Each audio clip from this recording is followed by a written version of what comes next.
So hello everyone, I'm Michalis Kamburelis. I'm the author and the main developer of Castle Game Engine. The talk title is a bit long, but it's not even complete actually, because the point of our Castle Game Engine is that you can develop 3D and two-dimensional games and applications using Delphi or Free Pascal actually, so using modern Pascal compilers. So I guess let's start. A bit of stuff about myself. So, well, okay, I said that I'm an author of Castle Game Engine. I'm also currently the main maintainer of PasDoc, which is the Pascal documentation generator. I also wrote, let's call it an online book. Maybe it's a good name for Modern Object Pascal Introduction. That's kind of a book where I targeted developers who are maybe familiar with existing open object-oriented programming languages. Yeah. Is that better? I will try to. Put it a little bit up.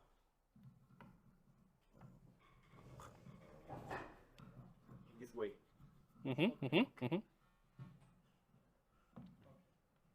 Okay, hopefully that's better. I'm sitting because I will be doing some live demos, so that's why. Okay, let's try to this way.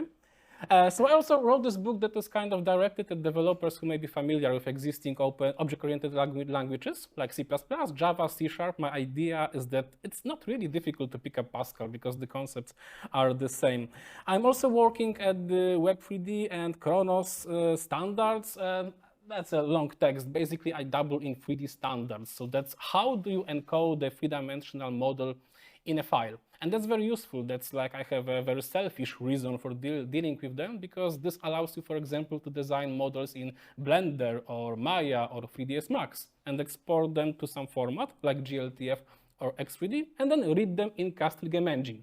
So actually all those things are kind of selfish in the sense that I'm just working on Castle Game Engine, but by the way, I'm just doing some other stuff. Oh, and I'm also the co-owner of the Catastrophe Games. That's a Polish game company where we use also my Castle Game Engine, but also Unity, which is also kind of fun in a way that I got to see everything from various industry perspective, working with professional people, how the games are made. So that's actually the one slide that is like a summary of this whole talk. So the point of the engine is that you get an editor, a bit like Unity, a bit like Unreal, not at that level yet, but we are trying actually to compete in our very small scale. So you get a bit of an editor where you can design your components, their properties, and it's all like directed at designing your three-dimensional games. So you can configure the properties of your stuff, you can move, rotate stuff, and you can set up lights and so on.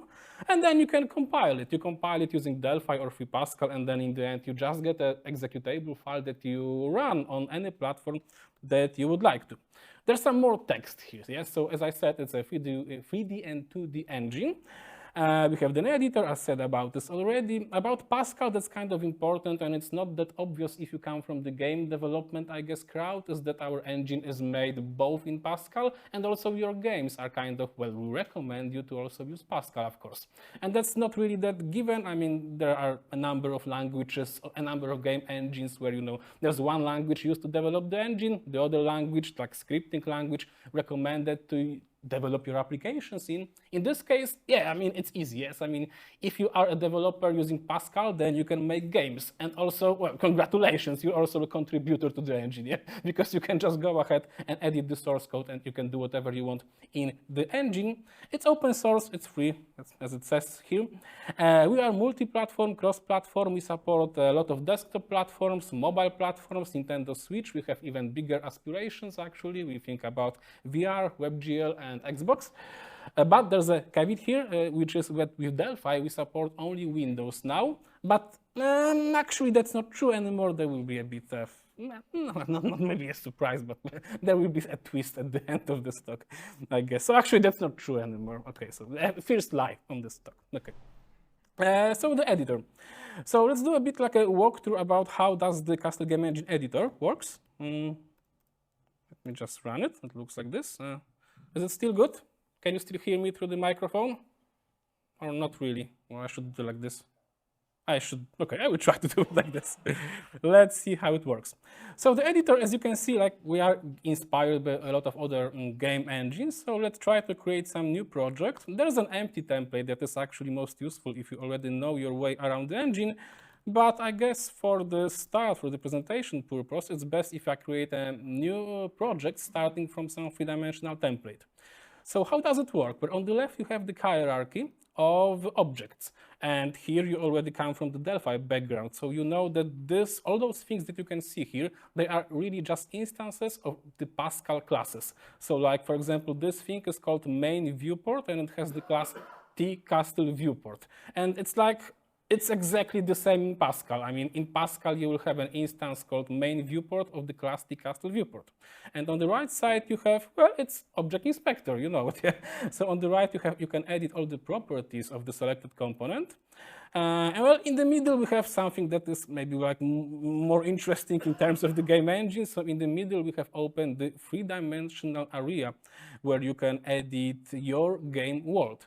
So I guess some basic, to have some basic understanding of how this works. So basically, we have here a hierarchy of user interface stuff. For example, I can add here stuff like buttons. I can make them bigger or larger. We also had a talk about VCL layout components. So we also have something called like a horizontal group and vertical group. So for example, I can put this button here, I can duplicate it, and there you go. That's a horizontal group of buttons. Yeah. The point of all those things is that we are not trying to duplicate what the Delphi, FireMonkey, or VCL is already doing. The point of all those components is that they are rendered using OpenGL or Vulkan in the future, and they are heavily themable. You can customize how they look a lot. For example, if you make a science fiction game, you probably want to put some science fiction on them. If you make a fantasy game, then you can make them style. You can make the style of those buttons to match whatever style of the game you are developing. And also, that's not the end. That's actually something I will want to connect tomorrow at the talk. But you can also kind of embed this rendering of Castle Game Engine inside the bigger FireMonkey or VCL application. That's kind of a spoiler. That's the first thing I will want to talk about tomorrow. Yeah, but you are not really limited to just using Castle Game Engine entirely. You can just use Castle Game Engine on a form inside your bigger application with some existing FireMonkey and VCL components. Okay, I started with the user interface, which is probably not that much interesting here. So I guess the three-dimensional stuff. So one of our most important components is the viewport. The viewport is like your two-dimensional window through which you can see the three-dimensional world. And in case of our engine, it's kind of important that the viewport is also a user interface. Yeah? So I can do things like this. So this is my window into my three-dimensional world. Yeah, but I can have as many of them as I like to. For example, I have just duplicated the viewport, yeah? So I can have things like this. Those viewports, now I have two viewports that show two views inside the three-dimensional world. At code, using code, I could make them show completely different worlds, or I could make them show a shared world. For example, you can make something like a security camera or like a camera mounted on a rocket, and the rocket flies through the level. And so one viewport could show the view from this camera, and the other viewport could show the view from wherever you want. Yeah? So that's a viewport. And now inside the viewport, I guess, maybe now this is the most important piece of the most important class in Castle Game Engine is tCastle Scene. tCastle Scene is like our core component that allows you to load a model from a number of formats, in particular from the GLTF format, which you can create using, for example, Blender, 3ds Max, Maya, and so on. And yeah, you can process those models, which means that you can change their animations. Using code, you can detect clicks on those models. For example, whether I click on the head or whether I click on the torso of this enemy. And yeah, you can configure stuff like whether they cast shadows, whether there are some interesting effects on them. For example, let's switch this one to something like a silhouette view, and let's also change the wireframe color to something like this, okay? So that's just, I guess, a silly effect. I wasn't prepared to actually show this one, but I did, and it kind of works. Yeah, so that's just a silly effect to show that you can have this kind of rendering just by clicking in Castle Game Engine. And yeah, you can design all those things. Yeah, so I can duplicate all those things. I can delete them and do whatever I want. Yeah, so that's nothing new for you. You know this from Delphi. Now it's just kind of 3D. That's the point. Other things that we have are cameras. Okay, so the camera will show what the user will actually see when we run this application. And I can move the camera like this. Yeah, so here I'm moving the camera as a three-dimensional element, and this thing in the bottom right corner. That's mine done. And this thing in the bottom right corner, it shows you what the user will actually see when the user will view this will run this application. And finally, we have the light sources. So we can manipulate the light sources. For example, let's do something like this. As you can see, the shadows, the dynamic shadows there move as they're supposed to. You can play with stuff like, for example, let's change the type of this to a spotlight, so it will be a bit more dramatic. Let's see how it works. So that's a spotlight, okay, and now it shines here. You can deactivate some stuff, for example. So now it's a very dramatic, a very dramatic scene that allows you, and you can drag this component to like shift what is actually being lit by this light source. And again, I guess I will emphasize it a few times, though it should be by now kind of obvious, is that everything you see here you can manipulate using the editor, but also using Pascal code. Those are all object instances of some classes and the properties of those classes, and you can manipulate them as you like. And I think that's what I wanted to show at this first slide. It's a big pact. Actually, there's more stuff, but I will not want to keep you too much. That's a live demo in case this one would fail. But I mean, that's a video. I prepared this one in case it would fail, but it was a huge success. So let's go forward. So of course you can run the demo. I mean, the whole point of that we're doing is that it's not just a plaything that we're designing. Okay? We can actually run this game. There are two ways how you can run this, well, more than two, but basically the two ways how you can run the application. You can, of course, start it from the Castle Game Engine editor.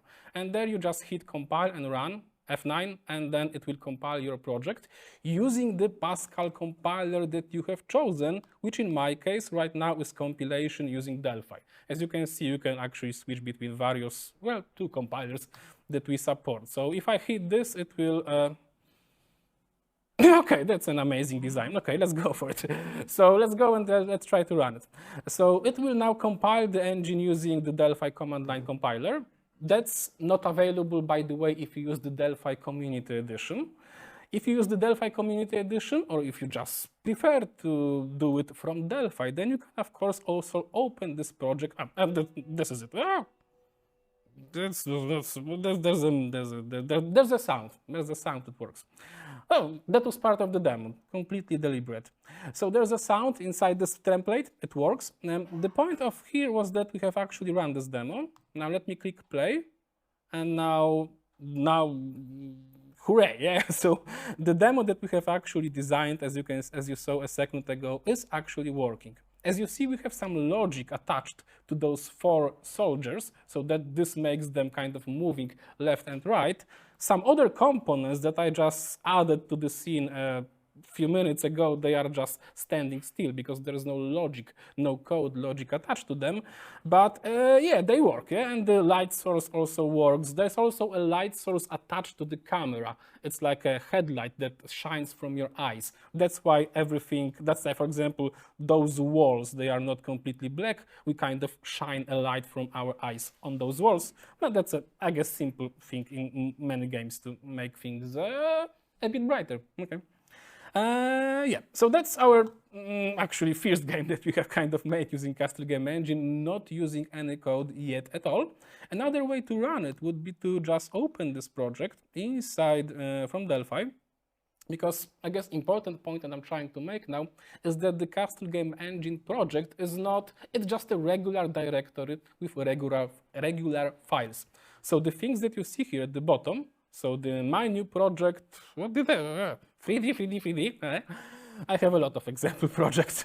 So this is just a regular directory with regular files on your disk. there is some code which contains Pascal code, which you can edit, and there's some data files that contains the design, the GLTF files, and so on. And if you want to, you can just open, is this one, yeah? So you can just open this project from Delphi. You have generated the deploy and some other helper things for you. So I can open Delphi. This is my new project. This is the main, not that very interesting program code of it. The most interesting part of it is something called game view play. More about this in a second. We will actually play with modifying this thing in like 5 minutes, okay? But this is like the main, oh yeah, yeah. Can you see everything here like reasonably well? I hope it's okay. Yeah, so this will become important in like 5 minutes when we will actually jump into editing some source code. Okay, and the point that I'm trying to make now is that this is just a regular Delphi application. I can just run it from here. In this case, it's actually compiling also the Castle Game Engine units. That's why the first run, it takes about 20 seconds. Last time I profiled it. I think maybe it was exactly that even. And yeah, we have the same thing. I mean, the point of this demonstration was just that you can run your game from the Delphi IDE using the Delphi debugger. The Castle Game Engine underneath, it's just a set of Pascal units, like no magic, essentially. Which is also important, I guess, if you think about integrating all these things that I'm showing with, well, whatever else you may have, like Delphi MVC framework, or with some database components, or with some test systems, with some database networking, whatever you have. Whatever Pascal code base you have, it will just work because we're not changing the compiler or anything. We're just adding a few, more than a few, but we're just adding a few units that you have available. You can combine them with whatever framework you would like to use with the engine. Yeah? We even have some demos like using networking, using Indy or real-time networking library, and so on. Okay, let's go ahead. What did I want to talk about? We have also a special integration with Visual Studio Code, which is, well, according to Stack Overflow, the favorite text editor of like 75, I think, % developers now. I'm one of them. So we have a special dedicated integration with Visual Studio Code to get code completion and so on in a way that is like plays nicely with Castle Game Engine, but also with Delphi and so on. We're not, I think every now framework or IDE is working on also being integrated with VS Code, which is good. Okay, so physics. Yeah, sir? No. So physics, another, I guess, important feature I want to like describe before jumping into some code exercises. So what's physics in games? Now let's actually use our amazing demo for this, okay?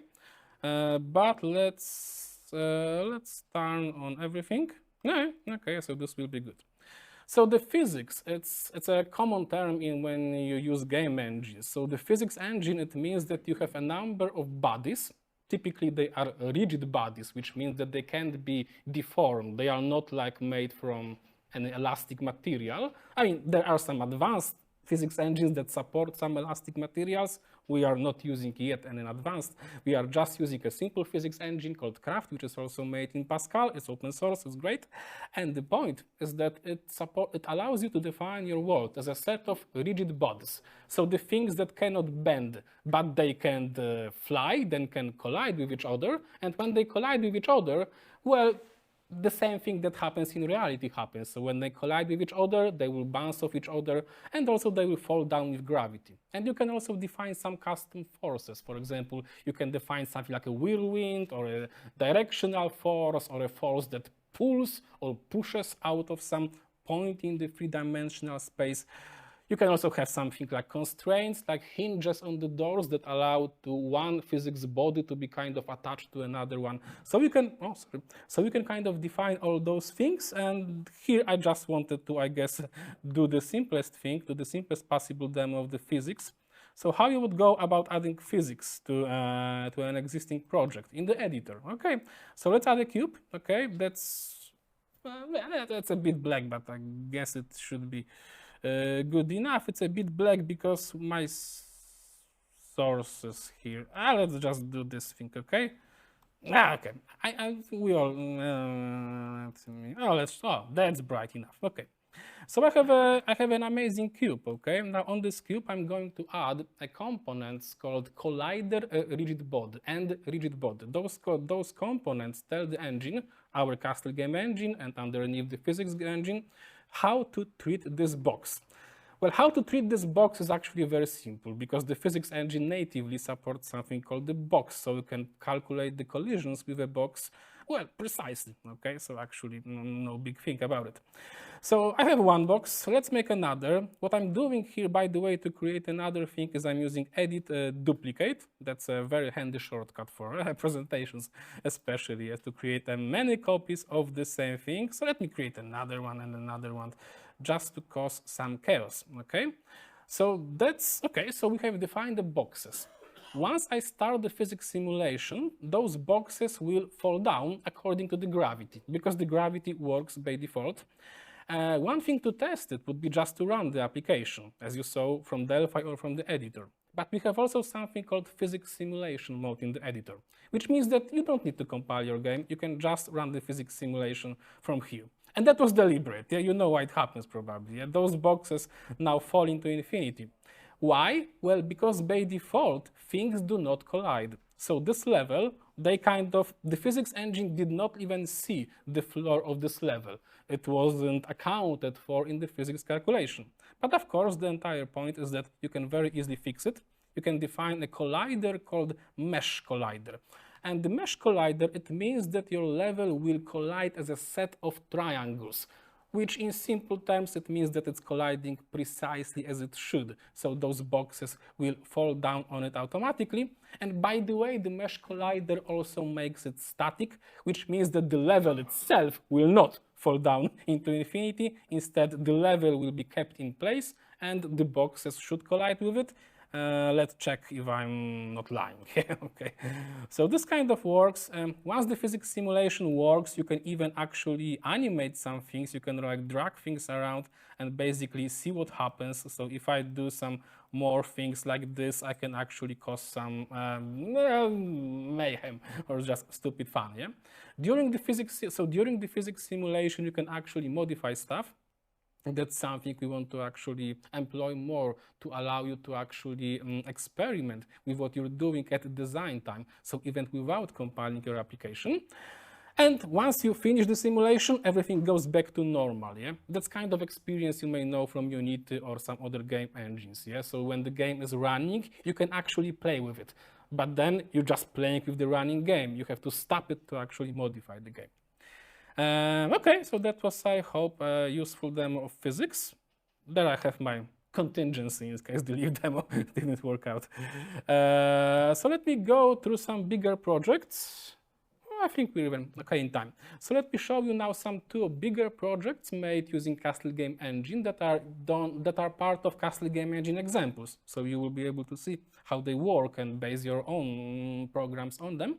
And then we will jump into some code exercises so we can see how to actually, where's the Pascal? Yeah, it's a Pascal Delphi conference, and I'm not showing Pascal yet, but I will.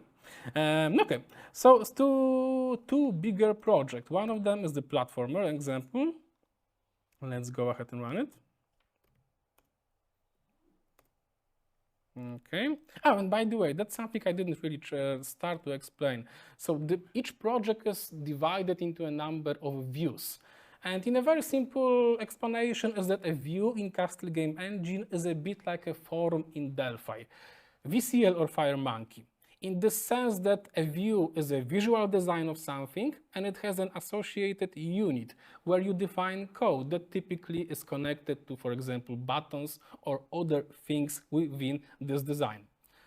There are some differences. Well, that's why we have kind of invented something else, is that, for example, our views always fill the whole screen rendered by Castle Game Engine, and our views can be placed like on a stack. So, for example, you can have a play view, and on top of it, like a cancel view that has a transparent background. We will get to see example of it in a second, yeah? So for now, I'm just going into the play view because that's where the main fun is. The other views, they are boring. They just contain some simple user interface.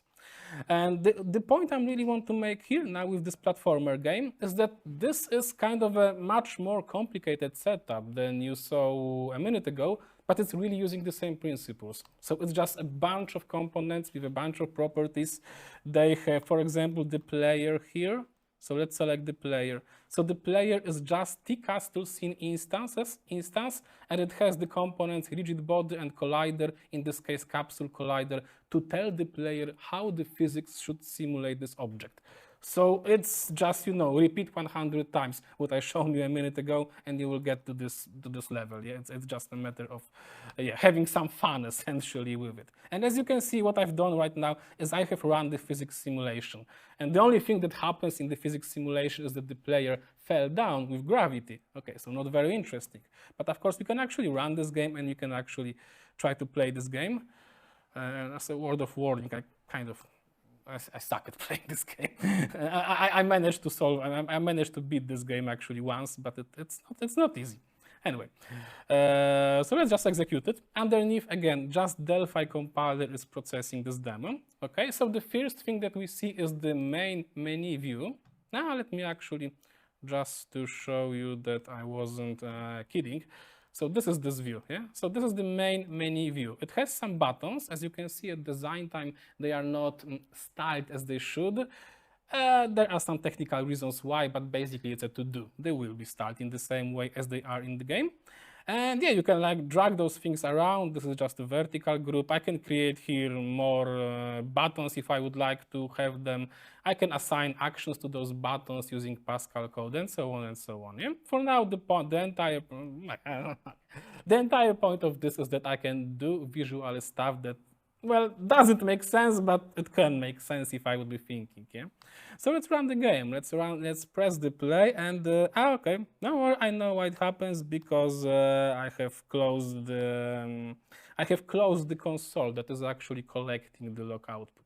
So no worries. Let's just run the thing again. I could actually run it without compiling this time. There's something called run without compiling, but I did the compilation again. So let's do it again. Okay, and there's the game, yeah?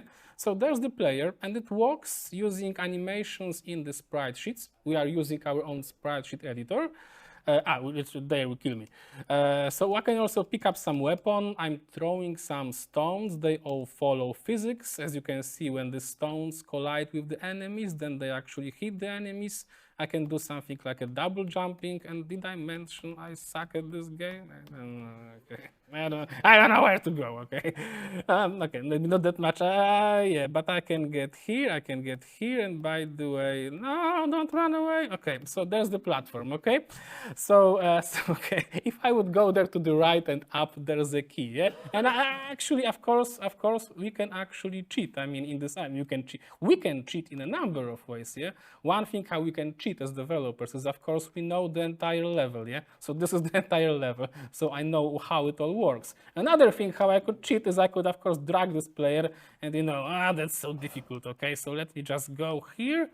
Where's the key? There's the key, okay? So this is the game that I think I will be able to solve, yeah? So I can, of course, do things like this. It's an exercise for you. Go ahead and try this if you can't beat the game in a normal, fair way, okay? So the entire point of this is that you can very easily modify the designs of your game. It really works using the same building blocks as you saw a minute ago. It's just do it more, and then you will get a design like this. Another thing I'd like to show is the first-person shooter demo. So in this case, I'm actually kind of proud because I asked our professional graphic artists to actually make some assets for our engine, Alia Vains and Adrianna Matejek, and I think they've done an excellent job.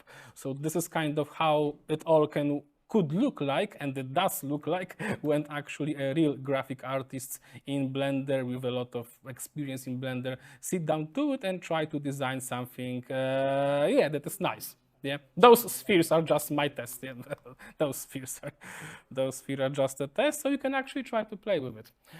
This example doesn't contain yet the intelligence of the creatures. The creatures those soldiers, they like kind of just stand in place and we can shoot them down, because we're actually working on a better way of expressing creature intelligence so that you can drag and drop some creature on your design and then just configure some parameters, like how aggressive is it? Does it fight using short range or long range weapons? So we are aiming to actually give you ability to configure those things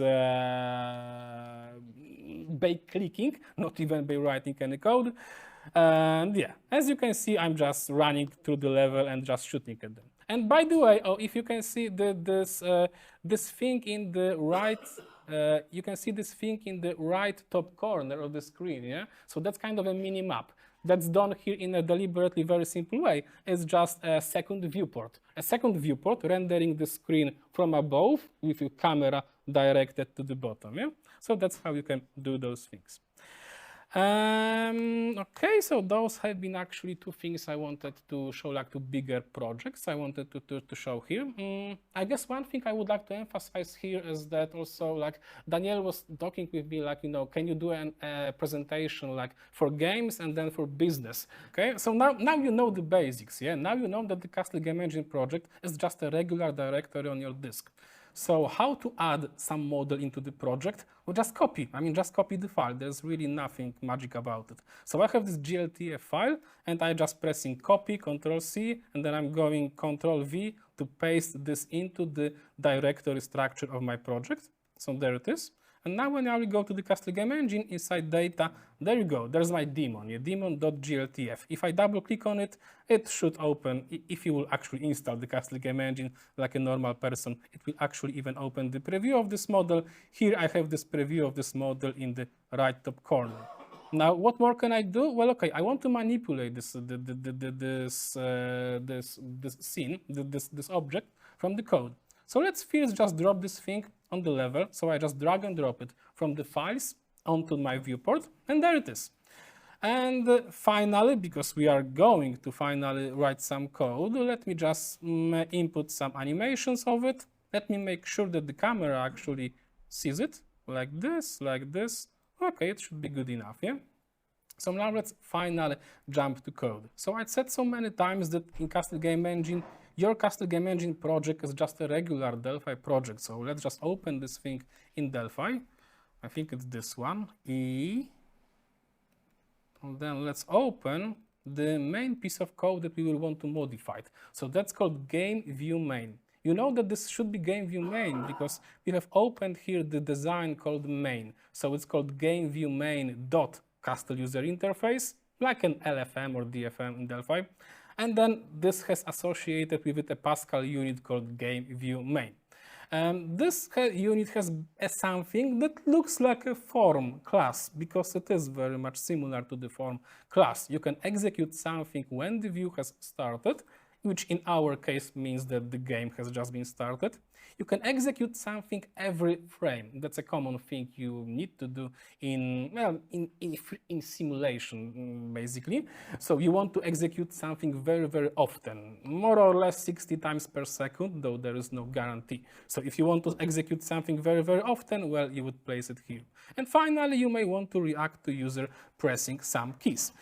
And so let's finally do something, okay?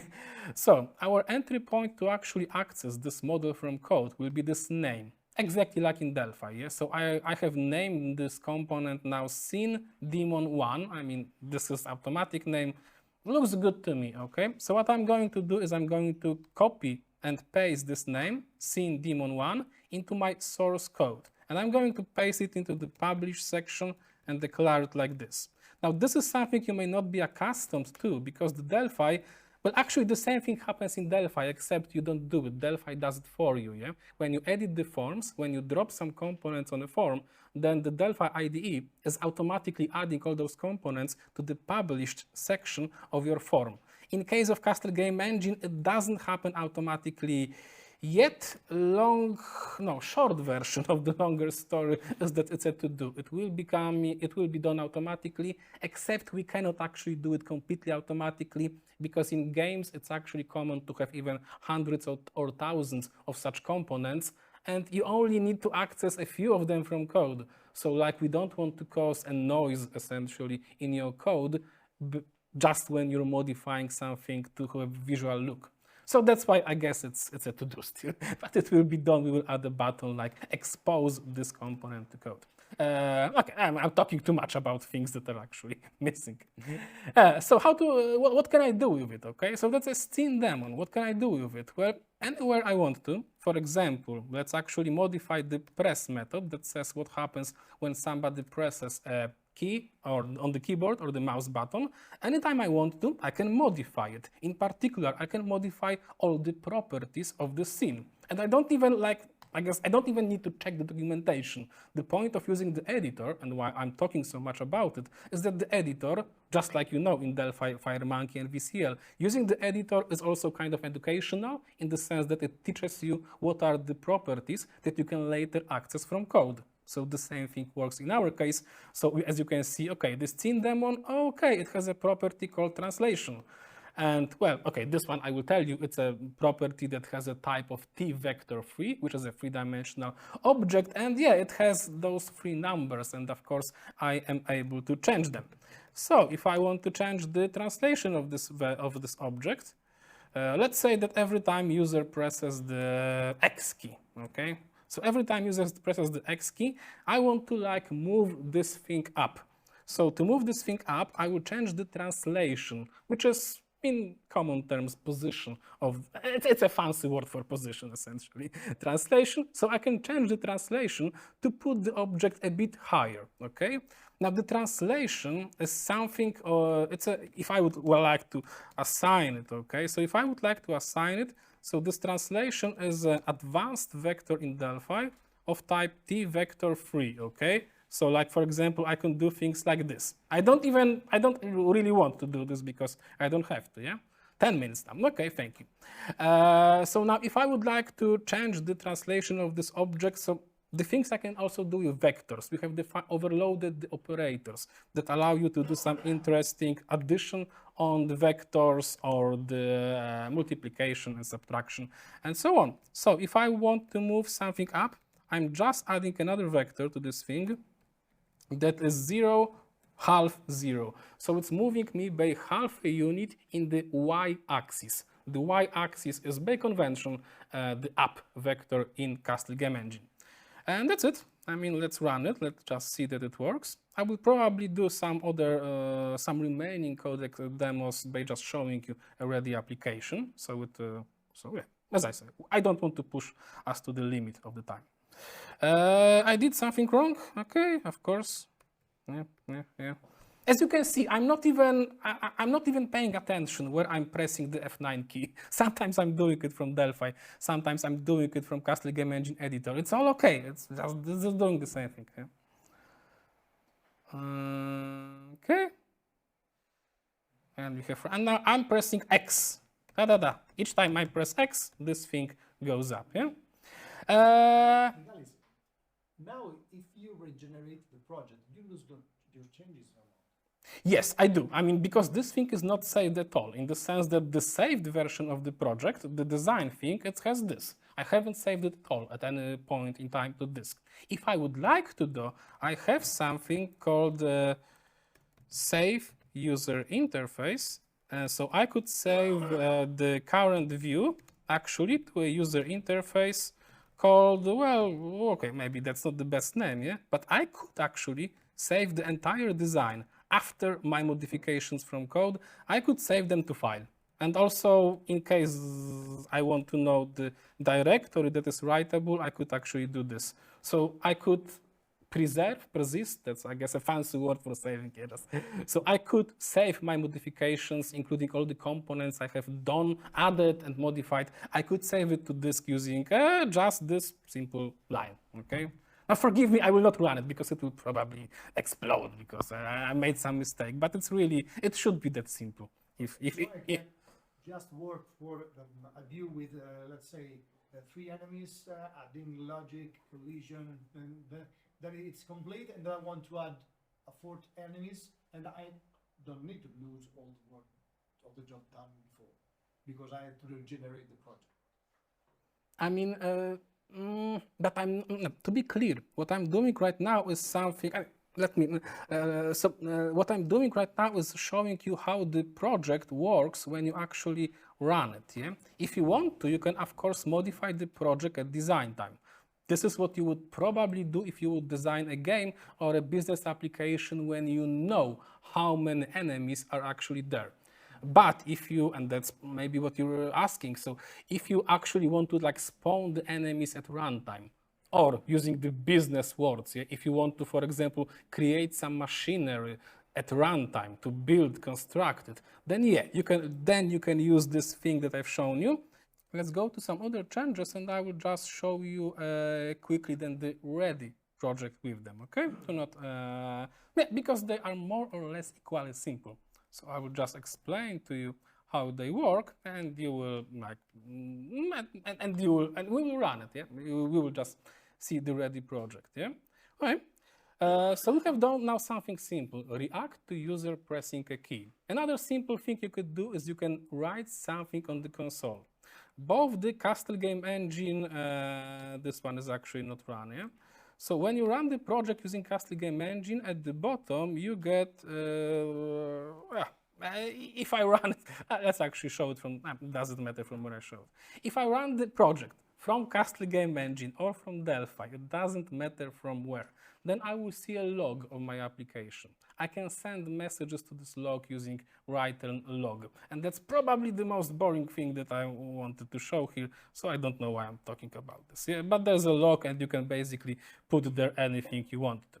Let's go to something more interesting. So you can load different models, of course. And in general, using the thing that I've shown you, you can design your own three-dimensional model viewer that allows user to open any GLTF, X3D file, and so on, like download them from the internet and play with them. And it just works because all you have to do, you change the URL of the model. We have special support for something called Castle Data Protocol. That's like data of your game that is going to be automatically packaged with your game for Android and all the desktop platforms. But basically, you can also just specify here a file name and it will open your model. This one I already shown. Something more is that you can also run sounds when something happens, when you press a key or when somebody presses a button. This all works. And now to something more fun, okay? We started by showing our physics features, yeah?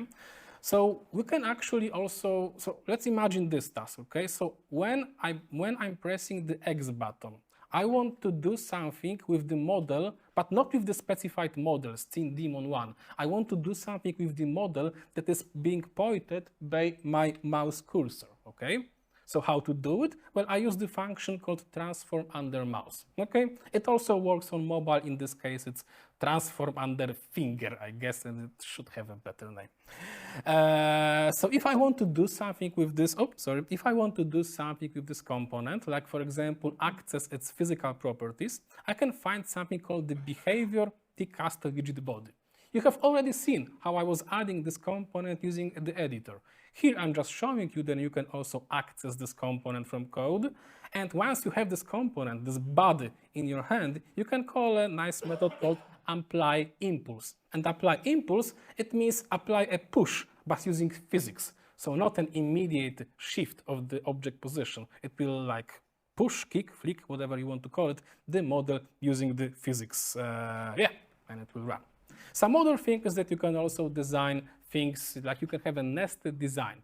So you can have something more complicated designed in Castle Game Engine, and you can reuse it multiple times. And I think I will want to just talk more about this one tomorrow. For today, let's just wrap up the presentation, and then I will say a few words.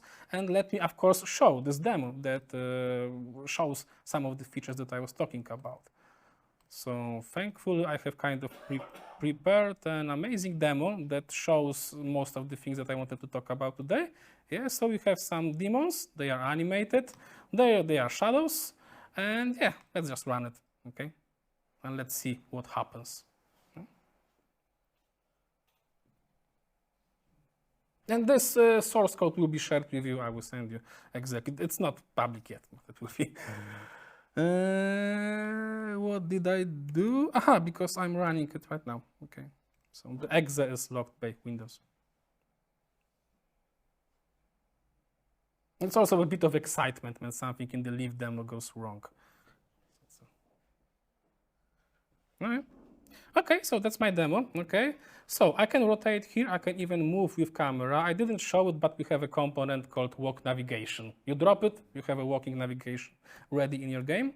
I can change the scene to show bunny.